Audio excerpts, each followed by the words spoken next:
Ndugu wa Tanzania kwa ujumla wetu, tunayo furaha siku ya leo kukutana hapa kwa ajili ya kuandika historia kubwa, historia ambayo ilipaswa kuandikwa miaka mingi iliyopita.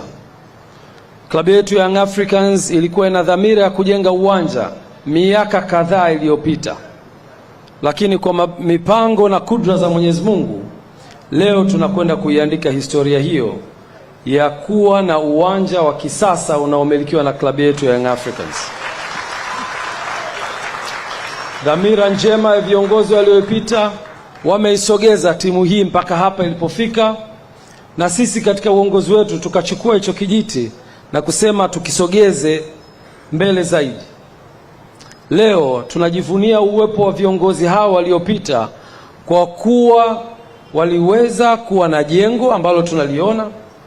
Mheshimiwa Mkuu wa Mkoa leo apata fursa ya kutembelea jengo letu, ameliona jengo lililojengwa miaka 50 iliyopita, lakini jengo hilo leo linaweza kutumika na kuwa alama kwa taasisi yetu ya Young Africans.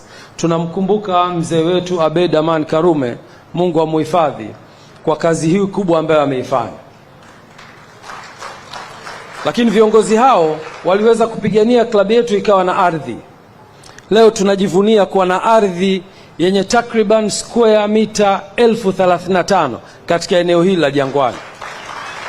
Ni kazi kubwa iliyofanywa na viongozi waliotutangulia, na viongozi hao wangeweza kuiuza hii ardhi, kwani kuwa kuna ubaya, nani angewauliza? Lakini hawakuiuza, waliweza kuishikilia kwa takriban miaka zaidi ya 50 na kuhakikisha ardhi hii kuna siku itakuja kuifaa klabu yetu. Na leo niwahakikishie wananchi, ardhi hii imetufaa na klabu ya Young Africans itakwenda kujenga uwanja juu ya ardhi hiyo ambayo wazazi wetu walitangulia.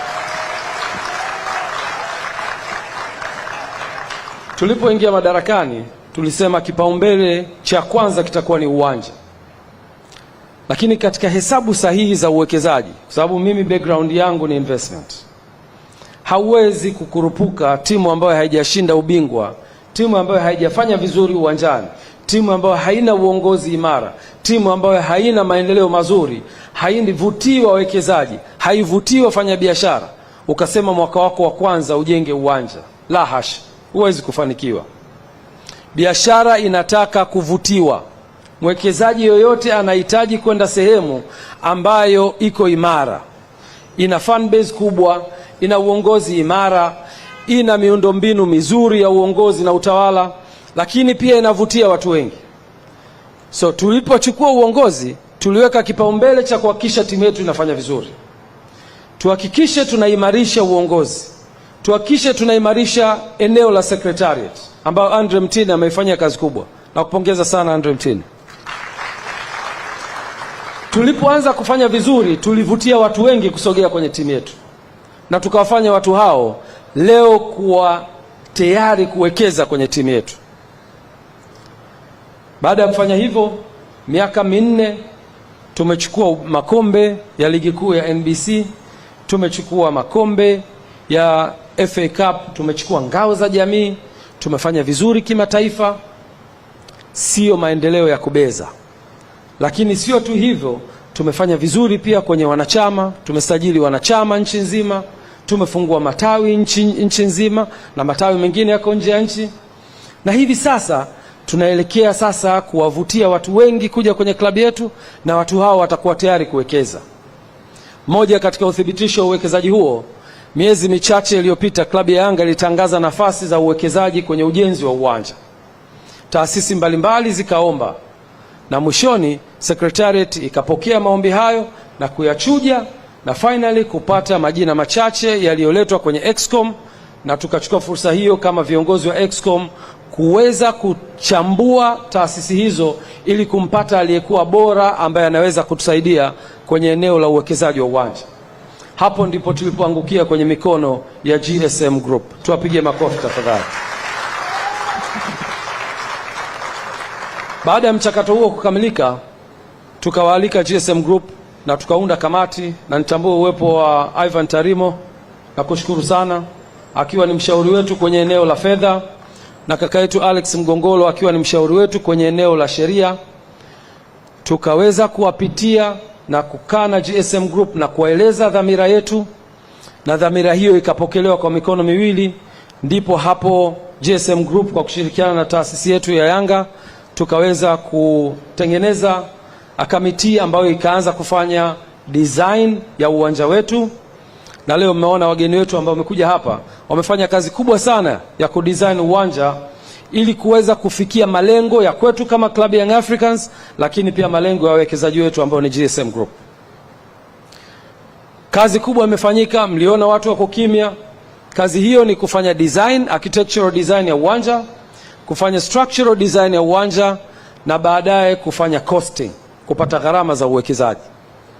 Tumefika mwisho, gharama zimepatikana, michoro imekamilika, na wote pande zote mbili, mwekezaji pamoja na Young Africans, tumeridhika kwa 100% kwamba huo ndio utakaokuwa uwanja wetu. Tukawa na kikao kikubwa siku chache zilizopita, mwanzoni mwa wiki hii. Kikao hicho dhamira yake ilikuwa ni kukubaliana jinsi gani tutakwenda ku-execute huu mradi. Ziko taaluma nyingi sana tumejifunza kutoka kwa wenzetu.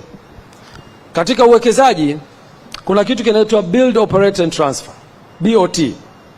Unaweza ukajenga, ukai-operate na ukafanya transfer. Ni mfumo mmoja wapo wa uwekezaji kwenye viwanja na kwenye miradi mbalimbali.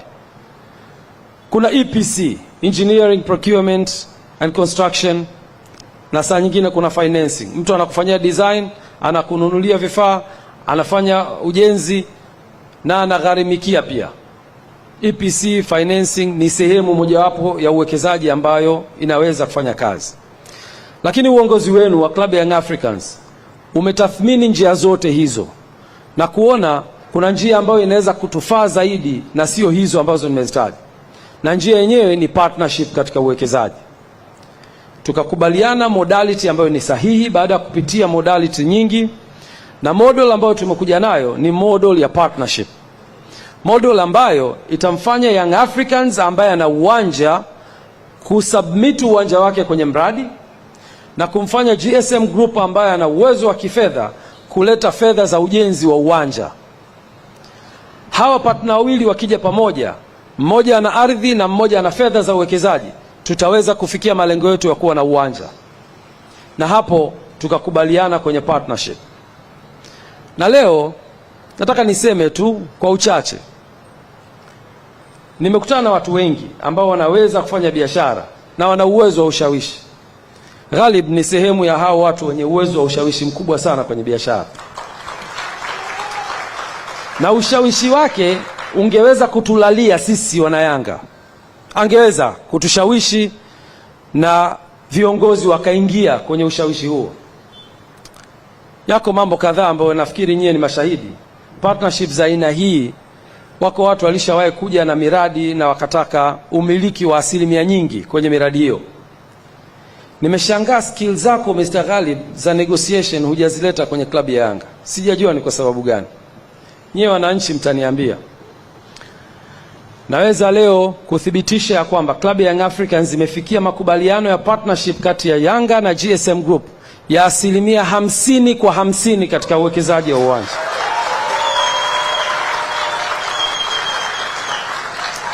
Mtanielewa nikisema kwa nini skills hiyo ya kwako ya ushawishi hujaitumia kwenye Yanga.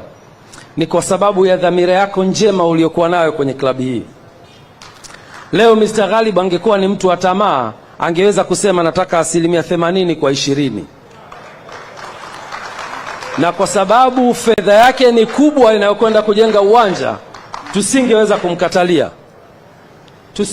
kumkatalia. Kwa sababu tunayo shauku ya kuwa na uwanja na tunayo hamu ya wanachama wetu kupata hiyo nafasi ya kumiliki uwanja wao. Na sisi kama Yanga tukiwa hatuna fedha tungeweza kuingia kwenye huo mtego. Lakini alisema hapana, nataka tugawane 50% kwa 50 ili klabu ya Young Africans iwe na umiliki wake na mimi ninayoleta fedha niwe na umiliki wangu. Angeweza kwenda na kusema nataka 51% ili niwe na sauti kwenye hiyo board, lakini hakufanya hivyo. Leo nikushukuru sana Mr. Ghalib. Hivyo kwa kuhabarisha umma, mradi wetu utakuwa unamilikiwa kwa 50% kutoka upande wa Young Africans na 50% kutoka GSM Group, na hii ni fair balance kabisa kwenye uwekezaji. Itatupa sisi fursa kama wanayanga kumiliki uwanja wetu, na itampa fursa mwekezaji kurudisha kwenye uwekezaji ambao wanakwenda kufanya. Klabu ya Young Africans contribution yake ni ardhi kwenye uwanja huu, na kampuni ya GSM contribution yake itakuwa ni fedha za kujenga uwanja huu ambao mimi na nyie leo tutakwenda kuona uwanja huu ukiwa na quality ya juu kabisa. Kwa kusema hayo, nikushukuru sana Mr. Ghalib na GSM Group.